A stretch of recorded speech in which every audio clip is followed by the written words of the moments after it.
আমরা বাংলাদেশের সবথেকে সুন্দর মাছ লাল খুলসা বা রঙিন খুলসা এনেছে আমাদের ছোট্ট অ্যাকোরিয়ামে। এই যে সেই খুলসা। আসসালামু আলাইকুম গাইস, বলছি আতিক কার্টুন থেকে, সাথে আছি আমি Atik and welcome to my channel. আজকে আমি বাজারে গিয়েছিলাম টুকটাক কেনাকাটা করতে, গিয়ে দেখি এক মধ্যবয়স্ক লোক কিছু তাজা গুঁড়া মাছ নিয়ে বসে আছে। দেন আঙ্কেলকে একটু বিনিয়ে রিকোয়েস্ট করা মাত্রই তিনি বললেন, এই নাও 3টা মাছ। তার মধ্যে একটা বাসায় আনতে আনতে সার্ভাইভ করতে পারে নাই, মারা গেছে। সেটা মৌ খুলসা ছিল, সেটার জাত ভালো ছিল। বাকি রঙিন খুলসাগুলো আলহামদুলিল্লাহ বেঁচে আছে। আমার বয়ামের অ্যাকোরিয়ামে আরও কিছু মাছ, তারপর শামুক এবং শামুকের বাচ্চা সহ কিছু কচুরি পানা, ছোটো ছোটো মানে যেগুলো ছোটো ছোটো একদম থাকে কচুরি পানা, আর কিছু ক্ষুদ্র ক্ষুদ্র ঘাস ছিল। আমি ওদের জন্য একটা নারিকেলের যেটাকে আমাদের টাঙ্গাইল ভাষায় আইচা বলে, যাই হোক এই আইচা আমি ওদের অ্যাকোরিয়ামের ভেতরে দিয়ে দেবো।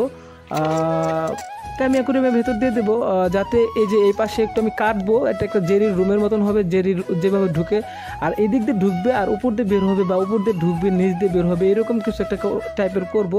আর তার জন্য এটা কেটে এভাবে বসায় দেওয়া, আর এই পাশ দিয়ে যে পাথরগুলো দিয়েছি যাতে এটাকে একটু সাপোর্ট দেয়। যাই হোক, আমার বলা হয়নি এই জাতীয় খুলসা মাছ একটু লাজুক টাইপের হয়, আর ওপেনে কম থাকে, তাই এটাকে আড়াল রাখতে হবে, বাইরে আড়াল থাকতেও ভালোবাসে এদের জন্যই, তাই এই ব্যবস্থা। এখন ঠিকঠাকভাবে পানি দিতে হবে যাতে ভেজের বালুগুলো মানে পানির সাথে মিশে পানি ক্লাউডি না করে। ঠিক আছে, এখন ঠিক আছে, পানির সমস্যা হয় নাই। এই যে এটা আমি এই টেবিলেই রাখি, প্লাস্টিকের বয়াম হওয়ার সূত্রে মানে দূর থেকে ধরলে বা ক্যামেরার সামনে গেলে স্পষ্ট দেখায় না।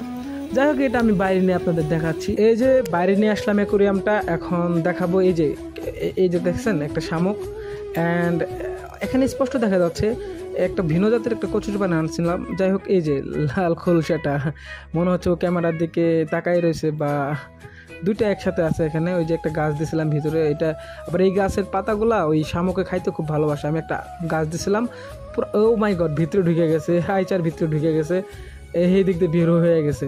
এই মানে গাছটা পুরাটা দিয়েছিলাম, দেন 2টা শামুক মানে পুরাটা খাই ফেলছিল। আবার নতুন করে এই গাছটা দিয়েছি, শামুকেও এখানে ডিম দিচ্ছে। আমার এই ডিম বলতে ডিমগুলো হ্যাচিং হয়েছে, ছোটো ছোটো মানে শামুকের ডিম হয়েছে। দেখা যাক এই লাল খোলসাগুলো কতদিন বেঁচে থাকে বা কীরকমভাবে ওদের সার্ভ করাতে পারি। বলে ক্যামেরার সামনে থাকতে পছন্দ করে, দেখেন না সব সময় ক্যামেরার দিকে তাকিয়ে রয়েছে। এখানে 5টা বা 7টা মাছ আছে, তারপরেও এই একটাই মাছ সবসময় ক্যামেরার দিকে। সো যাই হোক, এটা কেমন লাগলো দেখতে বা কেমন দেখা যায় জানাবেন। আর এই যে এইগুলা একটা আমাদের এলাকার ভাষায় এগুলাকে কী বলে জানি না, এই মাছগুলো আমি চিনি না। এই যেটা ভিতরে ঢুকতে যাওয়া ঢুকলো না। যাই হোক, সো গাইস, আজকের ভিডিও এই পর্যন্তই। নেক্সট ভিডিওতে দেখা হবে। টাটা।